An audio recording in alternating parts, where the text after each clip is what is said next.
Cloud. It is recording. Okay, great. All right. Well, should we start? Should we alphabetical by campaign last name? Go with Pete Buttigieg first. That sound good for you? Yeah, sure. That sounds fine. Right. Great. Hoping you wouldn't do it that way, but we can do it. I was gonna go by Hi, first, everybody. but I figure she has to go first so often. So, all right. Fair enough. That's fair. Okay. I'm Ilya. I'm the local organizer in Durham, Lee, and Madbury for Pete's campaign.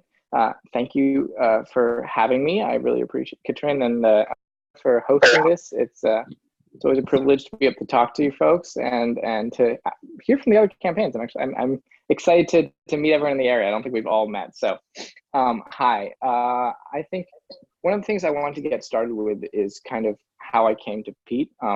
I come from a family of political refugees. Both sides of my family fled the Soviet Union and communist China, respectively. And I think it's instilled in me kind of an appreciation for the civil liberties we have in this country, for the ability to voice ourselves freely, and for the beauty of our democracy. And I'm taking a year off from college to do this, and I just think it's such an amazing thing to be a part of this. And I want to say thank you to everyone else who, from all the campaigns, who's doing this, because I think it's such important work and we have such phenomenal candidates. For me, Pete's my person, but I think that whoever you support, to be able to get involved is such an amazing thing.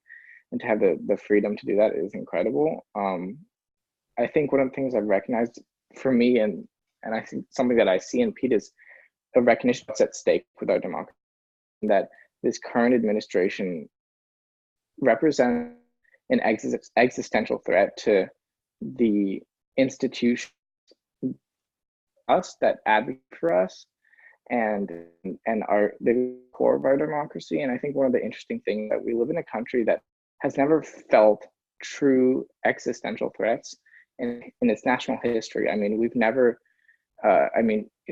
or apart from the Civil War, I mean, you have to walk back to 1812 to see a time when the country faced foreign invasion, political instability that results in widespread.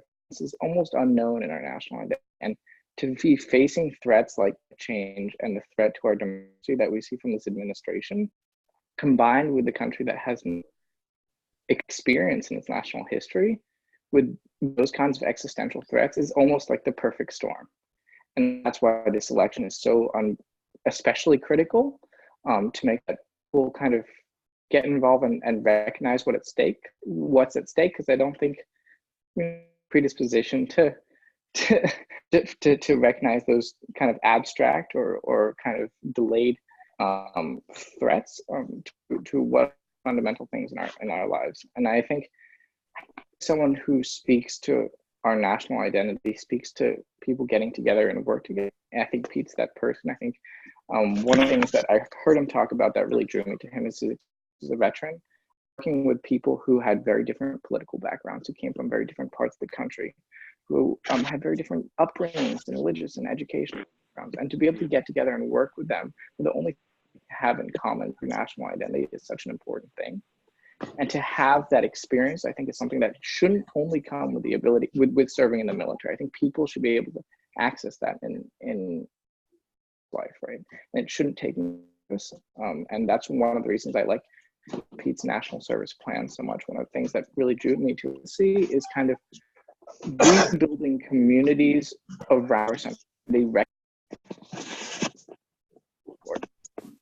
that there's people want their kids to go to school and feel safe, for the teachers to be competent and well compensated and passive, right?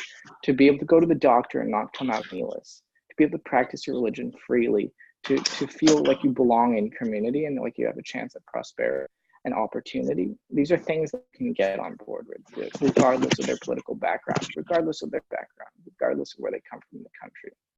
And I think when we start to have discussions about what brings us rather than what sets us apart, that represents not only a stark departure from where the political conversations are right now, offers us a path forward. Because if we can say we can all be on this goal, right? We can see a vision country, one that addresses our crisis, one where people feel like they have a fair shake, that's when we can start to work together and figure out what we disagree on the path together. And what I see in the humility, I think he comes to the table with an open mind and willing to hear people's issues, problems in local communities, and how they want to solve them, how they want to address them. I don't think there is an end-all be-all. I don't think you say that there's one way things. I think that being able to have the humility to address problems and know that your experience is not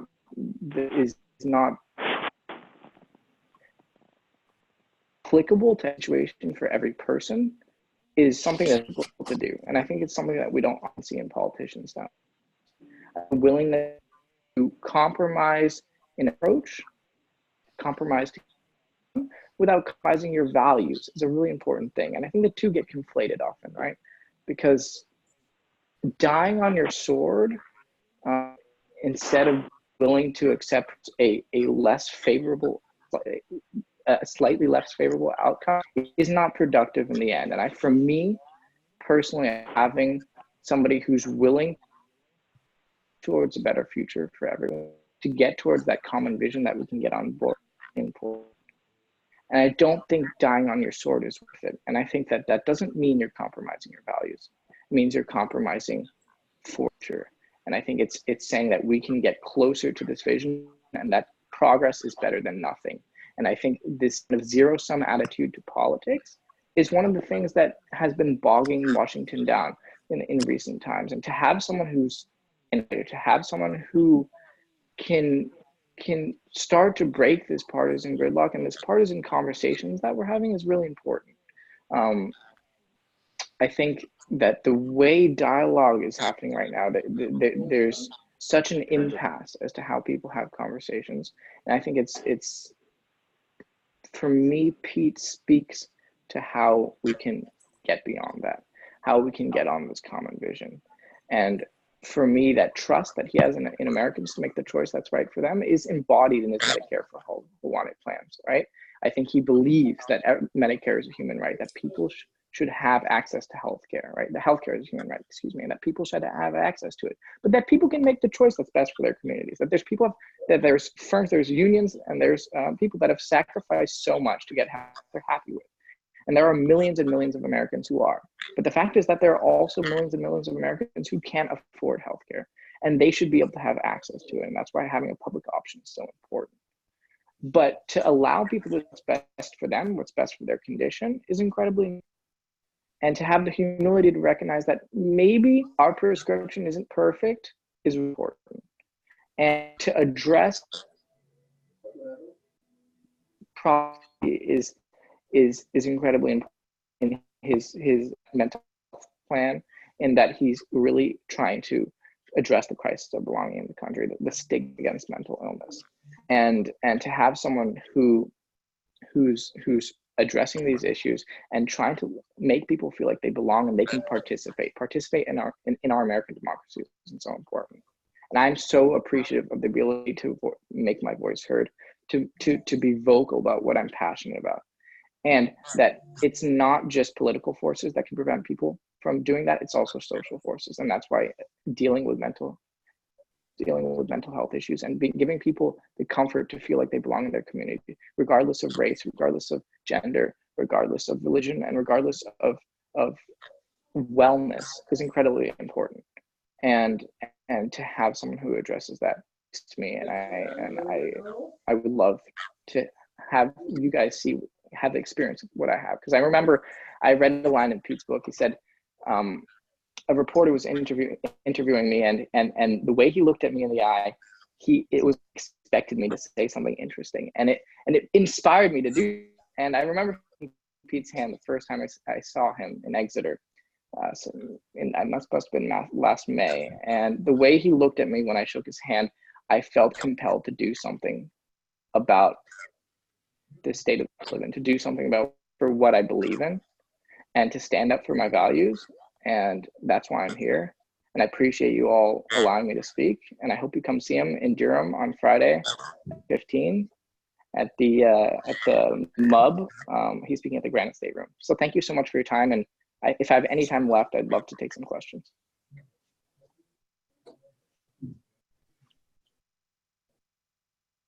Where's Sammy? I'm on this conference. Sam? Come down now.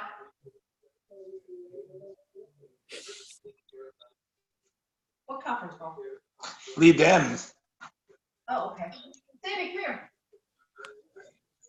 You're missing Adam Schiff? I can't hear what you're saying, Amanda. I'm sorry if you are talking to me. I'm muted, that's why. Sylvia, do you mind muting your side? I'm talking into the air. Thank you. All right, Dean, go ahead and ask a question. That's okay. I didn't really have one. I wanted to thank him for coming. I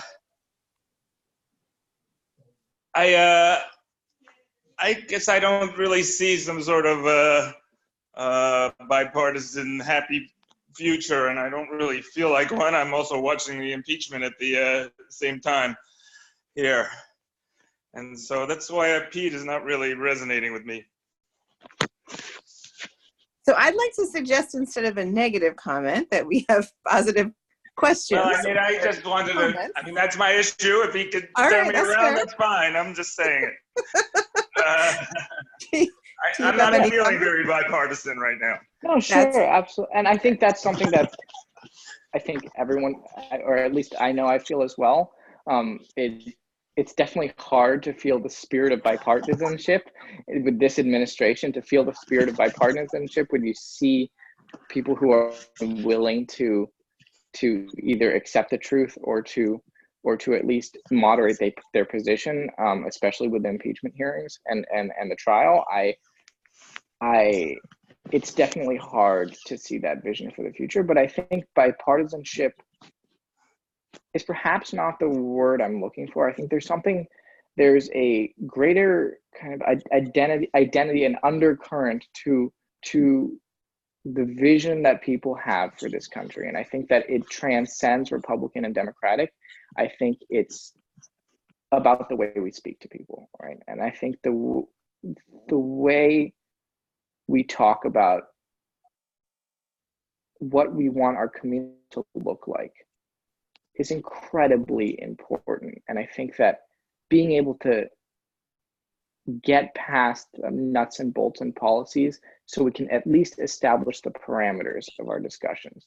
So we can say that, yes, we do believe in these things. We do believe in inclusiveness. We do believe in communities where people have opportunity and where they belong.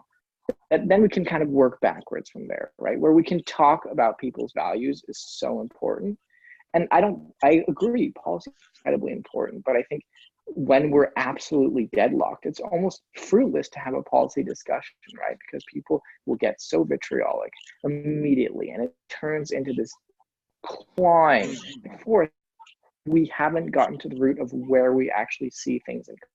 I think if people kind of miss each other completely, then of course policy discussions don't really get anywhere, because we're not recognizing that there is actually a common goal we're working towards. I think if our visions were so fundamentally different, then there's no policy discussion to be had, because the directions people are going are completely different. But I don't think that's the case, right? I think people want their communities. The vision people have for the communities is not so different, and I think the way that discussions happen now make it seem that way. And that if we can look past Congress as kind of, I don't think Congress is indicative of what American people think and feel, right? I don't think I think that the politics of Washington are not representative of how the American people want their country to look. And I think that we can work, once we get past that, then the discussions we have can be much more fruitful. But that's something that starts on the ground, and that starts on the ground here in New Hampshire, Nice. And that's why I think it's such a privilege to be able to work this campaign, because I meet so many folks, different political backgrounds with different feelings about the country, and to be able to realize that there really is a lot that we see eye to eye. It's pretty. Thank you, Ilya. I have a friend who is working on your campaign and is a huge fan of yours. And thank you for all your kind thoughts and words. I feel like we just only have Warren and Klobuchar on. Do we have anyone else from another campaign I don't know about? Blake or Joey, would either of you like to go next?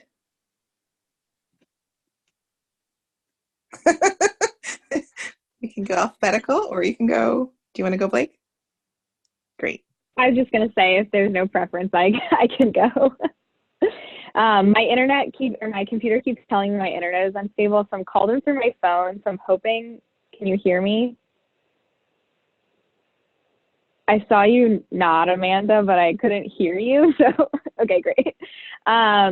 So my name is Blake Warrench. I'm the regional political director for actually most of Eastern New Hampshire, the Seacoast, Stratford County, and Carroll County. I started on the ground last March, so it has been a long primary. I am very much looking forward to the next 3 weeks. And the way I got to this campaign actually was last year, or not even last year anymore, 2018, I was organizing in Portsmouth for the coordinated campaign. And that was my first time being on the ground on a campaign, and I loved it. And I decided that organizing was the way we were going to fix democracy.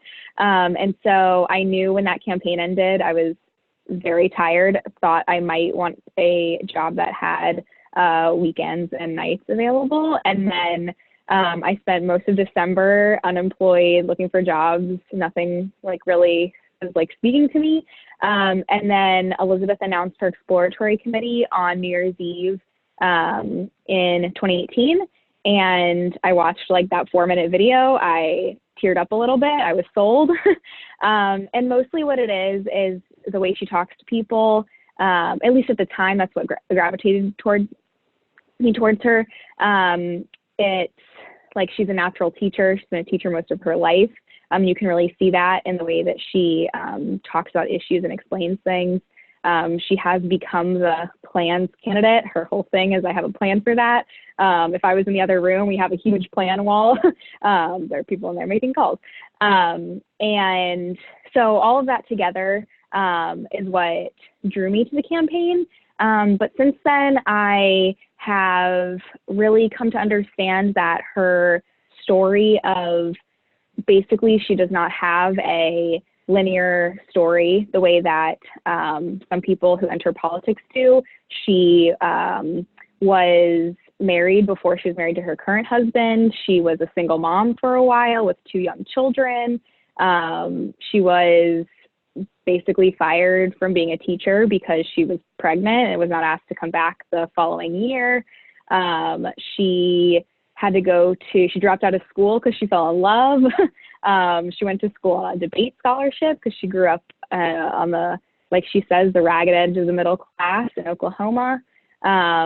She went to public school all her life, and she eventually found her way into teaching law at Harvard, but many twists and turns.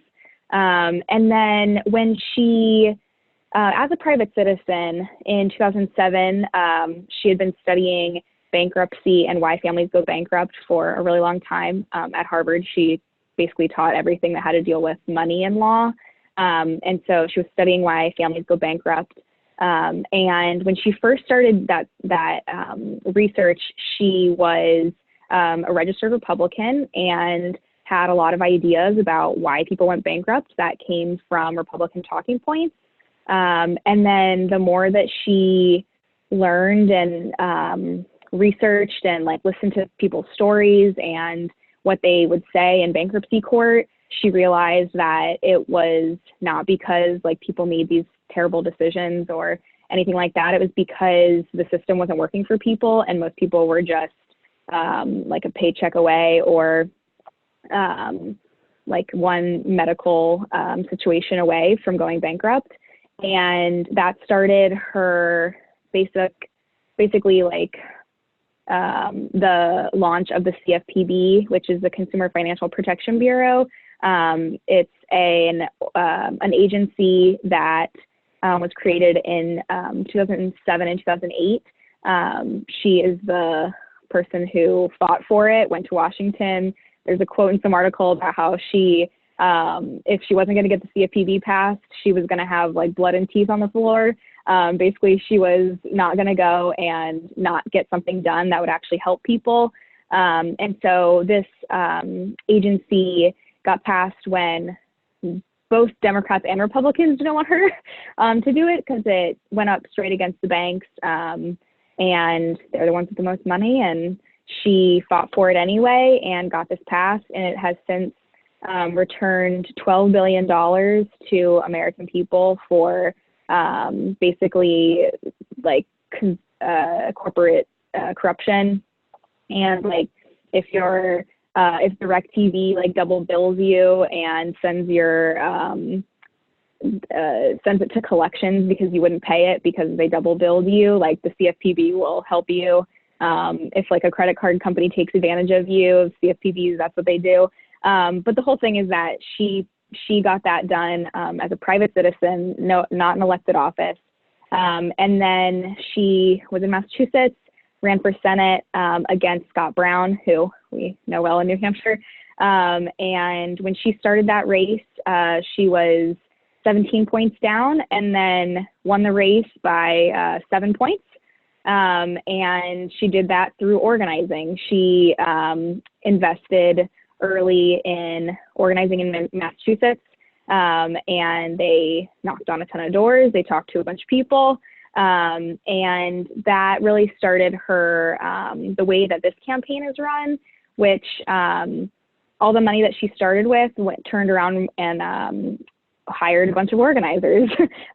We were on the ground, I think before, I don't know, maybe John Delaney was here first, but generally speaking, like we had the most staff on the ground early. And it's because, you know, Elizabeth believes that like that is the way that campaigns should be run, is through grassroots organizing, and that the way we're really going to repair this democracy, someone mentioned bipartisanship earlier, is through like actually having face-to-face conversations with people, because when you get in fights on social media, like that's not useful. And even like fights in the media, none of that is like gets us anywhere.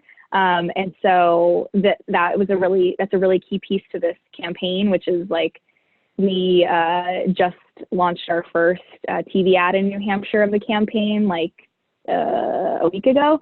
And it's because all the money that we would have spent on a very expensive media market actually just went into organizing. And so that is like such an important piece to that. And then the overarching theme of the campaign plays into all of these pieces about her personal story and all of these things, but is the idea that government doesn't work for people because of the corruption that is in both government and in the way that our economic system works in capitalism. And so she has this really very thorough anti-corruption plan that talks about getting big money out of politics, generally getting money out of politics, period. And then really transforming the way that lobbying works. Basically, it would make lobbying illegal the way that it's done now, at least with the way that the money is involved with it. And so that's such an important piece to the way the campaign is run also, because she doesn't spend any time behind closed door fundraisers. And with that, because of that, she spends a lot more time talking to people. If you've been to an Elizabeth Warren event, you could have stuck around and had a photo with her. And in that period of time that you take that photo, you can have like, you can ask her a question, you can you just have like an interaction with her. And because of that, she has like talked one-on-one with more people in this country over the course of the last year and a month than probably anybody else running for president in history, if I had to guess. We estimate that she's taken over 100,000 selfies. And so that is at least 100,000 individual interactions with voters across America. And also like they're voters in New Hampshire and Iowa, but they're also like voters in Utah and in West Virginia. She took this amazing trip to the town of Kermit, West Virginia last year. It's a county that voted 80% for Trump. The room was full of people wearing MAGA hats. And she talked about the opioid crisis, and tied it into corruption, the way that the opioid crisis came to be because of the corruption in Big Pharma. And then she talked about what she wanted to do to fix it. And the way that she talks about it, she explained it in a way that really made sense to people. And afterwards, all these people with MAGA hats came to take a photo with her and said all these great things about her. And it really surprised me. But that was the moment where I realized that this is something that like is touching people in places where we as Democrats don't always connect with people. And so on a very broad basis, the anti-corruption is something that people feel everywhere and on every issue. And so it is actually something that Democrats and Republicans agree on at pretty much the same level, is how much corruption is within both government and in our corporate influence. I don't know if I have any time left, but I'm happy to answer any questions. I think we can sneak a question in there. Does anyone have anything, a question or comment or anything kind or thoughtful they'd like to say?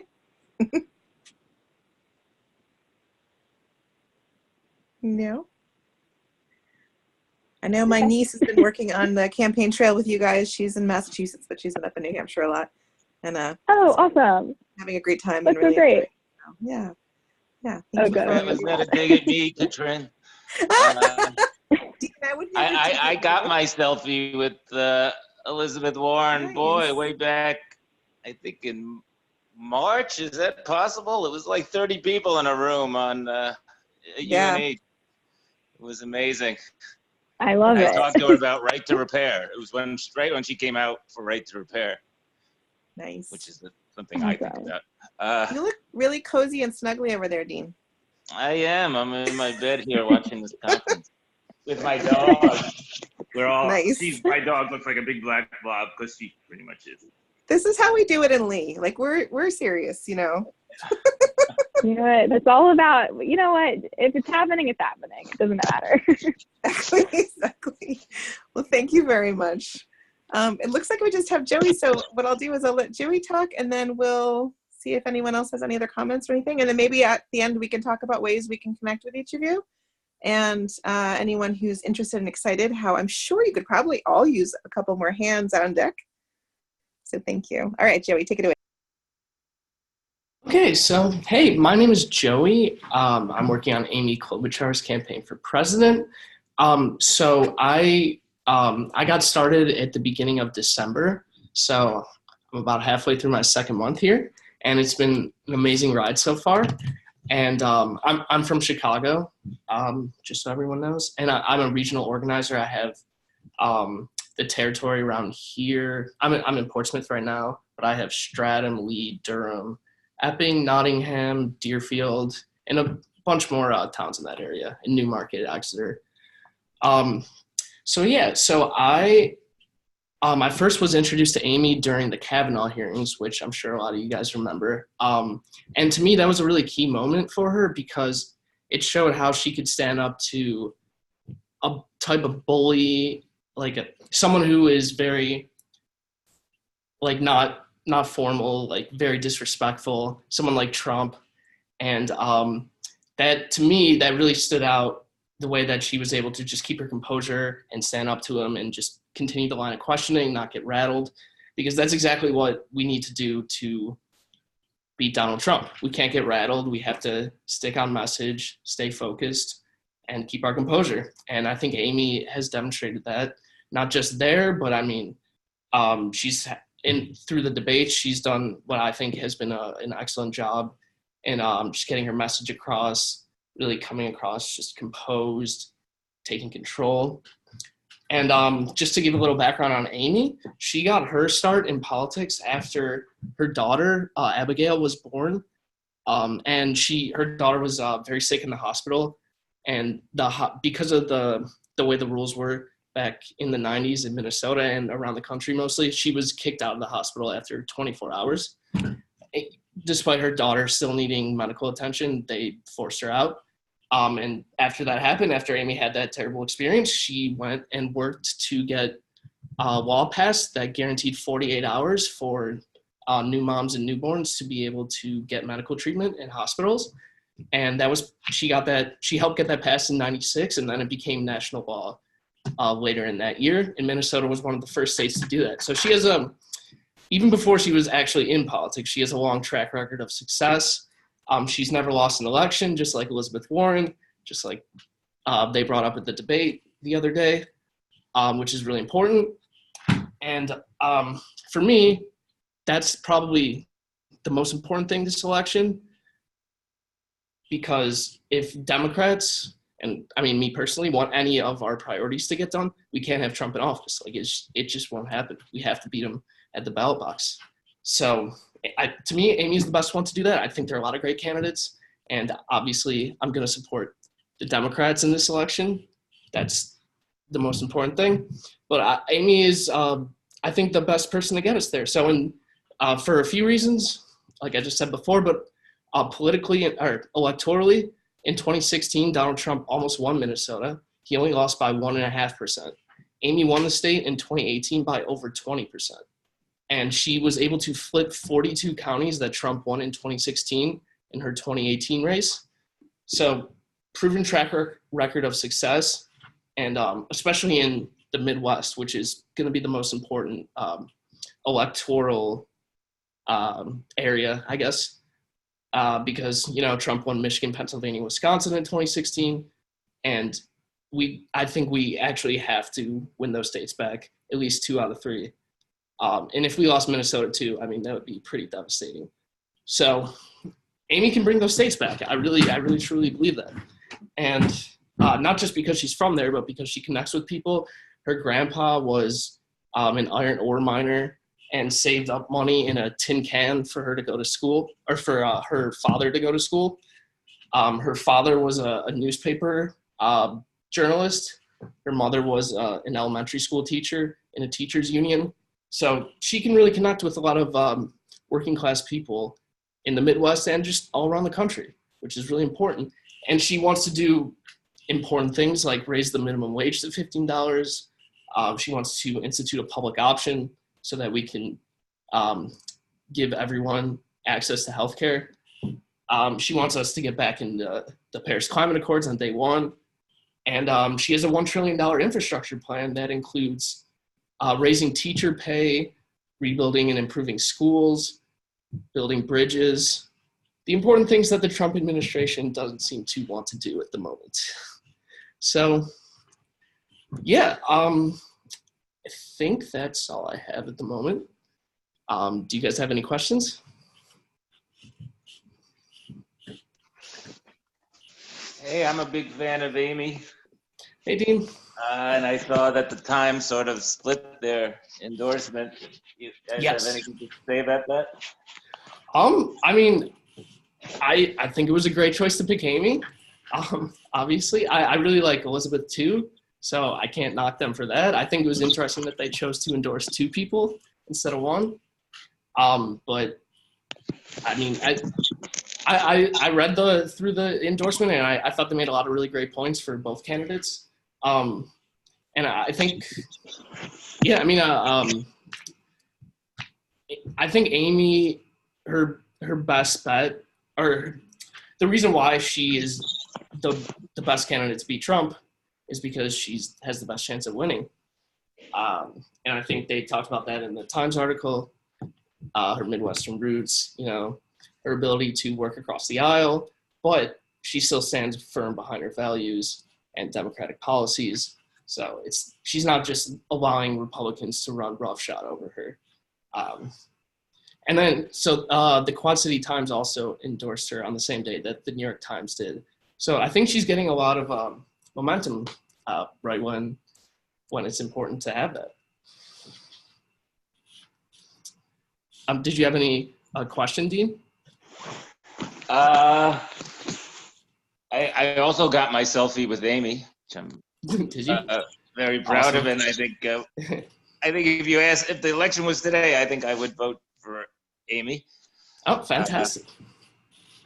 Love to hear that. But you know, if it was yesterday, I probably would have voted for Elizabeth. So don't get that excited. No, I think I'm really kind of settling on Amy, but Mhm. I'm worried she's not going to win. It doesn't seem like she's going to win the primary. Yeah, I mean, obviously we got to win the primary to get to the general, but I think Amy has the best chance in the general. And I mean, the last few polls, there've been a few polls released recently that had her at 11% in Iowa, 10% in New Hampshire. So I think we're gaining momentum, you know, and obviously the New York Times endorsement is going to really help her be exposed to a lot more people. Because one of Amy's biggest issues so far has just been a lot of people don't know who she is. She's from Minnesota. She hasn't been in the national spotlight a lot. Aside from like the Kavanaugh hearings, she, even though she's a 3-term senator, she hasn't had a lot of exposure, and that the New York Times endorsement is perfect for her to get her name out there more. So I think we're in a good position, and we're going in these last 2 to 3 weeks with a lot of momentum. Right now, she's stuck in the impeachment trial. That's tough. They're not allowed to talk. Yeah. Warren has that issue too. Fortunately for Pete, he doesn't have to be stuck in DC. Yeah. Yeah. Any other questions? Mary, did you have something? You unmuted? No? Eric?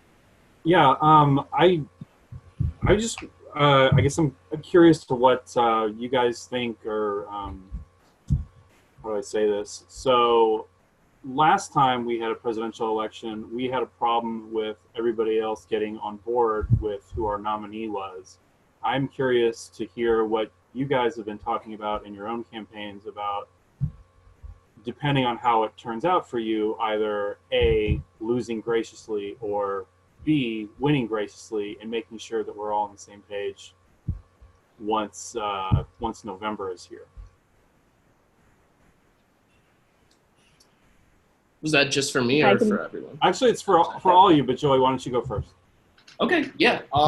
So, I mean, Amy has, she's always been willing to work with Democrats, and she's actually been really great for the Minnesota Democratic Party. All 3 of her Senate elections, each one, she flipped the state house from being Republican to Democrat each time. So I think if she's on the ticket, it will be good for our senatorial prospects. And I think most Democrats will understand that getting Trump out and having a Democratic Senate is the most important thing for our policies to get enacted. We need that to happen for there to not be gridlock like we have right now. And I mean, Amy, like, she's worked on bills with Bernie Sanders. She's worked on stuff with Elizabeth Warren. She does a lot of work with all candidates across the political spectrum. So I think she isn't someone that would be as controversial, if you want to say that, as Hillary Clinton was. And I think she can really unite the party behind her and help take Trump down in this election. And she's funny. Yeah, and she's funny. That's very important. She is funny. All right, thank you, Joey, for all that information. And like I said, we'll have a quick afterwards. But why don't we have Blako and then Ilya on your thoughts on uniting the party? Yeah. So Elizabeth from the beginning has, I know my computer keeps reconnecting, so, but Elizabeth from the beginning has committed to supporting whoever the nominee is. She also spent a lot of time, most of the campaign, whenever she gets asked about other Democrats, says that she's not here to talk about other Democrats. She's just trying to talk about her vision for the country. And so that has continued. I know there's been some like contrast lately, but yeah, she's committed to supporting whoever the nominee is if it's not her, and doing basically whatever they ask, whether that's like to stump for them or you know, do like whatever. But as far as uniting the party, we don't really look at polls on this campaign, but there have been some polls that have shown that the most amount of people will be, or the Elizabeth is worded very strangely, but Elizabeth is the candidate that Democrats would be least disappointed with if she were the nominee across all Democrats. But she's also committed to running a coordinated campaign, so helping elect Democrats up and down the ballot if she's the nominee everywhere. So that's also a very important part, because she knows that we cannot do this alone, and that electing Democrats, not just at every level, but in places where we don't always win, is really important for kind of basically getting the things that we want done.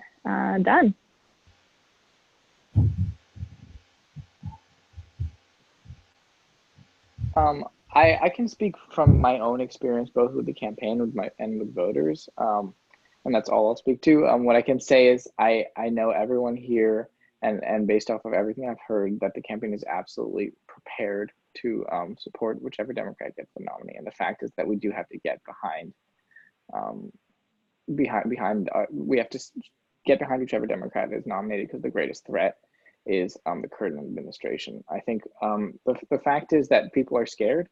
I think the fact is that being presented with the prospect of 4 more years of the Trump administration is an incredibly scary thing for people.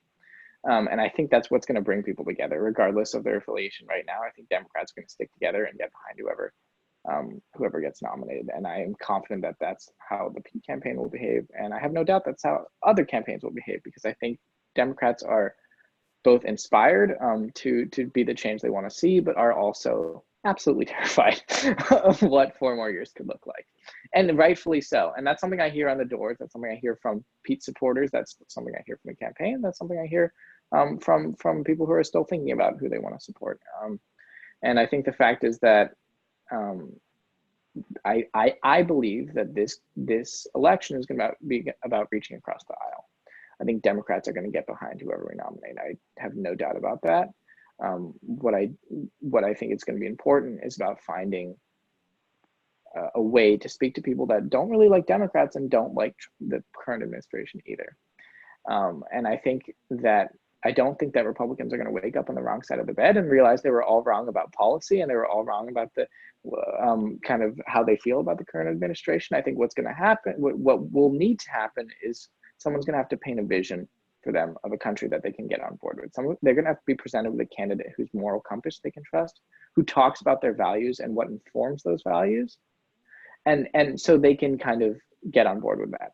And I think for me, the candidate that speaks most about his values, about where they come from, is Pete, someone who talks about his experiences and wants to hear from others, and about the vision for this country that's a unifying one. And so I think in the general, when it comes to winning people over, the winning strategy is not going to be hammering policy into their heads, but it's about finding someone they can trust. And I think it takes a certain kind of rhetoric to do that. And I think that Pete's the person that's doing that. And you know, I'll tell you, we had a volunteer come into our office. He said, "I'm sorry, I believe marriage is between a man and a woman, and I don't support gay marriage, but I'll tell you, if Pete can get me, he can get anyone. He spoke to me. I trust the guy. I don't approve of his lifestyle, but I think he's going to be a great president." And I can't say I agree with that guy. Can I say I'm on the same page with him? I'm definitely not. But what I will say is I see that when you speak to people's values and when you speak about your experiences, you can really win people over. And so I'm excited to see what a unified Democratic front looks like, but I'm also excited to see what that front looks like once we start integrating people who don't generally vote Democrat, vote blue. And I think that's all I've got. I think we are one lucky party to have you three and people like you running these campaigns. You're amazing. And I feel a little more inspired about the future. So thank you everyone for being on. Does anyone else have any last minute words before we give them a chance to let us know how to reach out? Amanda? Katrin, but yeah, Amanda's my name on the thing. I get it. It's Katrin. Yes, go ahead. Did you want to say something? This is Mary. Hi, Mary. Hi, I've got kind of a lingering question for Joey or Joe. Yep. And that's, I'm not quite clear on Amy's environmental plan. In other words, the scientists say it's too late just to get back in the Paris Climate Agreement. Could he say a bit more about what she would do? Yeah, definitely. So she wants on day one to get back into the Paris Climate Accord, which I know that doesn't solve anything, but that's a big first step, getting back in with the international community, Well, making sure we're all working together. It's not a very big first step at this point. So what beyond that does she want to do? Yeah, so she wants to re-strengthen the EPA, which is being gutted right now, as I'm sure you guys know, by the Trump administration. She wants to reinstate the Clean Power Plan that Obama put in, strengthen the gas mileage standards that have been rolled back by the Trump administration. She also wants to create a national service program, sort of like the Peace Corps, but specifically about climate change and the environment. And she wants to use that to help engage young people across the country, just like the Peace Corps does, or like AmeriCorps, that type of thing. And she wants to use that to engage in youth climate activism, push national resources towards fighting climate change, and I think that would make a big difference. Thanks. Mm-hmm. Amy wants to work to get net zero emissions by 2050, which I think is in line with most other candidates. That helps. Thanks. Mm-hmm. Anything else? Nope. Okay. Thanks, Mary. So thank you. So what I'm going to just ask is for you to let us know what your campaigns need help with if someone's interested, and just a quick, way to reach out to you or get in touch with you. And just, anything else? Any last words you'd like to share with us? Go in the order we spoken. Yeah, sure. So, number one, I want to thank you guys for having us, for allowing me to speak. And I want to thank for whoever watches this. Lee's been a phenomenally welcoming community, and it's been a pleasure to canvass here. Perhaps maybe even more so than in some other places, but we won't pick favorites. But it's been a wonderful place to canvass. It's been a wonderful place to find people to work with, and I've been astounded by the hospitality and the joy that I see in people, and the spirit and willingness to kind of get together and do more. It's an inspiration, and it's a privilege to be able to be here. I feel very lucky compared to some of my other organizers where I am, and I think Lee's a big part of that. The other thing I would say is there's a whole lot of work to be done. New Hampshire is a state that's decided on razor-thin margins, and the fact is that what decides that is the ability to organize and ground game. And the fact is that people have to get involved regardless of who they support. And I really would say whoever you support, now is the election to do it. As I said, both sides of my family are political refugees. We are very often the little people in the world, in the sense that there are power players out there who shape the waves of human history, the tides of human history, in ways we can't imagine. And I would say most people live and die and never get to feel powerful in that way, get to shape the course of human history that way. But once in a while, the people get to be truly powerful. People get to affect their lives, their neighbors' lives, someone across the world's life, and their grandkids. and to shape the course of human history. And I think being in New Hampshire in 2020, we have a remarkable responsibility and a remarkable opportunity. And I think this is the one time in my life I will get to be as influential as I think I am. And I think so many people in this state are. In this particular election right here, we have a phenomenal responsibility to us and to posterity. And to sit this one out, I think is a disservice. I think it's more than just showing up at the ballot box. It's talking to your friends, talking to your neighbors, and it's about sharing what's important to you. So I know our campaign, we always need help making calls, knocking on doors, especially into Get Out the Vote, which is that last week. I'm sure everyone's going to say the same thing, but that last week is really what's going to make or break it. And we've got a phenomenal group of folks here in Durham, Lee, and Madbury. They're so passionate. They're so joyful. And we'd love to have you. We're having a potluck this Saturday in Durham at West Merritt's chiropractic office. But we also have our weekly meeting. It's the second to last one this Thursday at 6:30 at the Durham Public Library. You can always get in touch with me by phone. I'm sure I've called you. It's 413-654-7893. And if I haven't, you almost definitely have gotten my emails. It's IYUDKOVSKY@peteforamerica.com. You can go back and replay that if you need a second shot. I probably would. But making calls, knocking on doors increases voter turnout and by 3 to 7% respectively. And that's a lot. And in a state like this, we need all the hands we can get on deck. And I know that I'm incredibly appreciative of the people I work with, and it's so much fun. It really is. When you got a good group of folks who are joyful and who are passionate, it's fun. And it's tough in the beginning. It's really movement of seeing some of the various issues that are and I needed. Thank you. It's also maybe important to think about the fact that this might be our last chance as New Hampshire being this important. We don't know. So another important thought.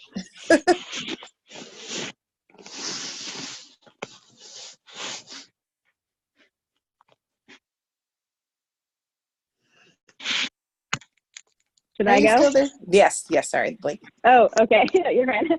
I don't want to repeat everything Ilya just said, but it is very important. We do only have 3 weeks until Election Day. I will say, I grew up in Florida where I never met a presidential candidate in my life until I moved to New Hampshire. And yeah, the I feel like I am repeating Ilya, but the power you have should not be wasted. And so if you are decided on Elizabeth, leaning towards Elizabeth, want to learn more, have a problem, have a concern, anything, I would love to talk to you. If you are ready, we do have doors that need to be knocked and phone calls to be made and postcards to be written and all sorts of stuff. But you can reach me at 407-666-9899. And my email is BWARAN as in Nancy, CH@ElizabethWarren.com. Thank you so much, Blake. Great, thank you. All right, Joey. Yeah, so thank you so much, everyone. Thanks, Katrin, and thanks the lead Dems for doing this, and thank you for the other candidate organizers that are on here. Really appreciate it. I think this was really productive and a really great discussion, and I love doing things like this. So you can reach me at 847-770-5195. We really need all the help we can get, as everyone was just saying. But, we need people out there to interact with voters, get people engaged. This is the most important election of my lifetime, at least, and maybe your guys's too. And getting people out, getting them involved is very important, not just for my candidate specifically, but for the political health of our nation. And just to plug an event we have coming up on Friday, we have a Hot Dish House Party starting at 6 o'clock in Portsmouth at 81 Lincoln Avenue. I can definitely get anyone who is interested the details on that. And then my email that you can reach me at is joey@amyklobuchar.com. I would love to hear from you guys, and you can call me, text me, email me. All that would be great. And thanks so much. Really appreciate it. Thank you so much. I will definitely be out on the campaign trails with you guys. I actually am running for to be a delegate, just so you guys know, and would love some help getting some votes. I'm going to be there at 10. I think it starts at 10. I'll be there at 9 in Manchester. So yeah, if anybody feels like joining me, that'd be really fun. Is anyone else trying to be a delegate that we need to support and cheer on? Dean, Eric, Mary? Not me, but I'm supporting you. Yay! It's my first try, so we'll see what happens. But yeah, it's an important election, and I have a feeling that delegates might be a little more important than the average election. So, all right, you guys are outstanding. Thank you. I can't wait till we're all exactly on the same team behind an amazing candidate. Thanks very much for your time tonight, guys. Good night. Thank you so much. Thank Good night, you. guys. Thank you so much. Good night. Thank Bye. you, everybody.